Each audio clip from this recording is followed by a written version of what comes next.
Hello नमस्ते सबैजनामा तपाईहरुलाई मेरो च्यानलमा स्वागत छ। आउनुस् कुरा गरौँ नेप्से सम्बन्धी र आजको यो भिडियोमा म स्पेशली म्यानुफ्याक्चर एन्ड प्रोसेसिङ सेक्टरको बारेमा कुरा गर्ने छु र तपाईहरुले पनि थाहा छ नेप्से गएको बिहीबार 18 अङ्कले घटेर बन्द भएको छ र 2627 मा गएर बन्द भएको थियो र म्यानुफ्याक्चर सेक्टर को कम्पनीलाई चाहिँ आज मैले विशेष गरी टार्गेट गरेको छु।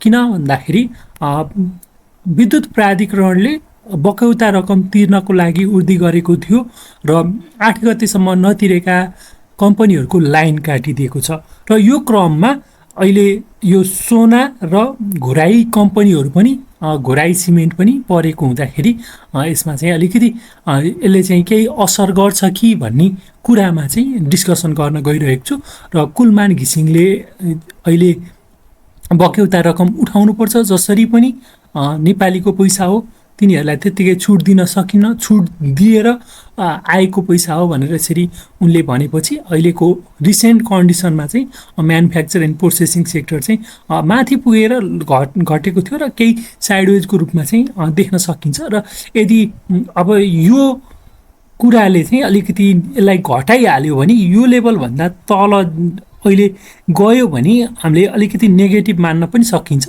यो लेभलभन्दा तल चाहिँ जानु हुँदैन। यदि बजार चाहिँ बढेर जाने भयो भने यो लेभलभन्दा तल चाहिँ आउँदैन जस्तो लाग्छ। केही इन्डिकेटरहरू लगाएर हेरौँ, त्यस पश्चात चाहिँ कुरा गरौँला। सुरुमा बुलिङ्गर ब्यान्ड लगाएर हेरौँ। बुलिङ्गर ब्यान्ड लगाएर हेर्दाखेरि बुलिङ्गर ब्यान्डको मिडल ब्यान्डभन्दा तल क्लोजिङ दिएर बनेको छ। यसले के सङ्केत गर्छ भन्दाखेरि घट्न सक्ने सङ्केत चाहिँ गरेको छ। यहाँबाट अलिकति तल जान सक्ने सम्भावना चाहिँ देखाउँछ। त्यस्तै यसमा सुपर ट्रेन्ड लगाएर हेरौँ। सुपर ट्रेन्ड लगाएर हेर्दाखेरि सुपर ट्रेन्डमा बाई सिग्नल छ। हामीले बुल ट्रेन्ड भनेर भनिरहँदाखेरि सुपर ट्रेन्डले चाहिँ बाई दिएको छ। स्टिल बुल फेजमै रनिङ छ भन्ने कुरा चाहिँ बुझ्नु पर्यो र यसमा पनि केही माहौल आउन सक्ने सम्भावना चाहिँ ज्यादा छ र यहाँ प्रिभियस क्यान्डलहरू हेऱ्यो भने तल चाहिँ यो मिडल ब्यान्डभन्दा तल चाहिँ दिएको छ। डराइहाल्नु पर्ने अवस्था चाहिँ छैन, तर पनि भोलिको बजारले चाहिँ अलिकति फरक पार्न सक्छ।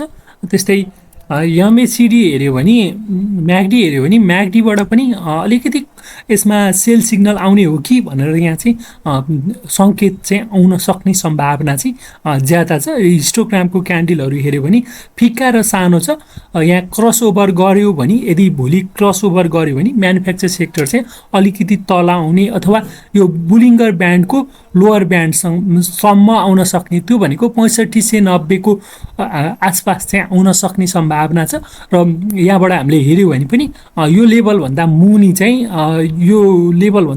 चाहिँ अहिले तत्कालै आउँदैन। त्यो हुँदाखेरि डराइहाल्नु पर्ने अवस्था चाहिँ देखिन्न भन्ने कुरा चाहिँ छ। र अब रह्यो विद्युत लाइन काटिएका दुईवटा कम्पनी अथवा स्टकहरूको कुरा गरौँ। सुरुमा सोनाको कुरा गरौँ। सोनालाई पनि हामीले विभिन्न इन्डिकेटरहरू लगाएर हेर्दाखेरि जसरी सेक्टरले बनाएको छ त्यही अनुसारै छ। अब यदि भोलिको फर्स्ट आवरमा यो लेभलबाट बिस्तारै तल आउँछ भने चाहिँ तपाईहरुले चाहिँ अलिकति विचार चाहिँ पुर्याउनु पर्छ र आत्तिनु पनि पर्दैन। यो लेभलसम्म होल्ड गर्न सक्नुभयो भने 430 को लेभलसम्म होल्ड गर्नु नै पर्ने हुन्छ। यदि तपाईलाई नाफा छ र घाटा धेरै छैन भने यो लेभलसम्म बस्नु नै बुद्धिमानी हुन सक्छ र त्यो लेभलबाट यदि नेप्से पनि घट्ने र यो सेक्टर पनि घट्ने भयो भने सेफ साइडमा बस्दा पनि हुन्छ, पार्सियल्ली सेल गरेर, अथवा तपाईहरु वेट गर्न सक्नुहुन्छ भने यो लेभलसम्म वेट गर्न सक्नु पर्यो। नत्र भने यसमा चाहिँ थोरै सेल सिग्नल आउन सक्ने सम्भावना चाहिँ देखिएको छ। यहाँबाट एमएसिडी लाइन हेऱ्यो भने पनि यहाँ चाहिँ म्यागडीले सिग्नल लाइनलाई क्रस ओभर गरेर तल जान सक्ने सम्भावना चाहिँ हुन सक्छ। यदि भोलिको पिरियडमा चाहिँ भोलिको आवरमा फर्स्ट आवरमा यदि क्रस ओभर गर्यो भने तपाईले अलिकति पार्सियल्ली सेल गरेर सेफ साइडमा पनि बस्न सक्नुहुन्छ।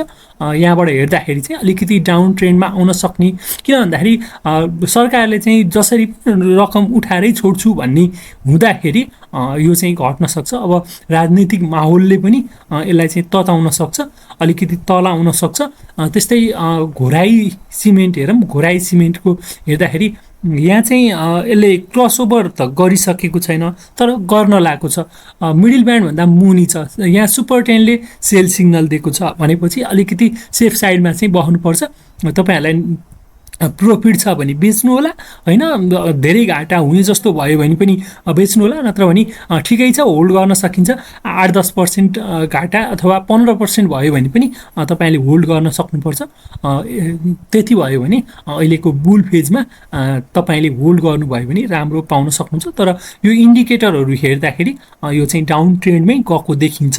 र अब यसरी हेऱ्यो भने म्यानुफ्याक्चर सेक्टर चाहिँ अब अलिकति बिस्तारै तल घट्दैछ भनेपछि अब सबै एउटा सेक्टरको चाहिँ एउटा न एउटा स्टक चाहिँ राख्नुपर्छ। र मैले तपाईँहरूलाई पहिलेको प्रिभियस भिडियोहरूमा यदि सर्वोत्तम अरू स्टकहरू हामी एचडिएलमा चाहिँ जाँदैनौँ, किन भन्दाखेरि एचडिएलको पर्फर्मेन्स लामो समयदेखि अलिकति नराम्रो नेगेटिभ भएको कारणले गर्दाखेरि, डाउन ट्रेन्डमा भएको कारणले गर्दाखेरि हामी यो स्टकमा जाँदैनौँ। र रह्यो भनेको शिवम र सर्वोत्तम, हामी यो अर्को युनिलिभर कम्पनी पनि जाँदैनौँ, किन भन्दाखेरि सामान्य लगानीकर्ताको लागि बनाएको भिडियो भएको कारणले गर्दाखेरि यसमा जाँदैनौँ। र यदि शिवम र सर्वोत्तममा चाहिँ तपाईँहरूले एउटा स्टक चाहिँ चुज गर्न सक्नुहुन्छ। र अहिले शिवमलाई हेऱ्यो भने टेक्निकल इन्डिकेटरहरू लगाएर हेऱ्यो भने शिवम चाहिँ बाई पोजिसनमै छ भन्दा पनि फरक पर्दैन।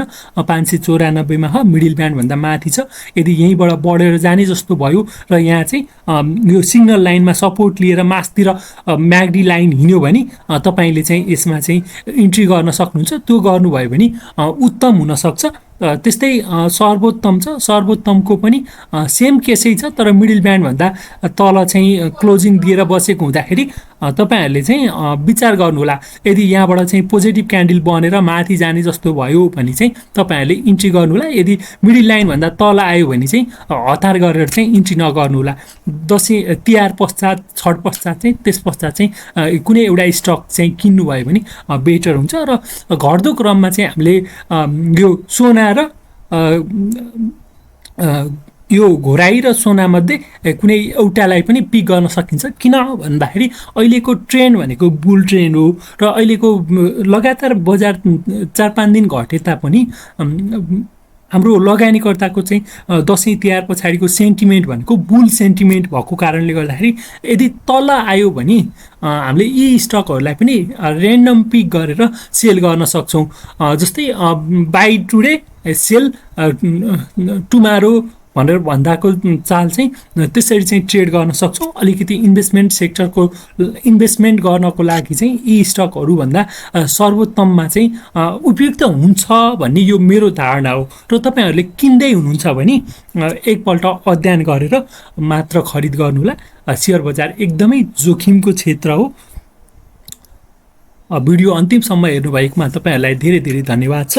र तपाईँहरूसँग केही जिज्ञासा छ भने तपाईँहरूले भिडियोको कमेन्ट बक्समा कमेन्ट गरेर दिन सक्नुहुन्छ। हस्त, धन्यवाद।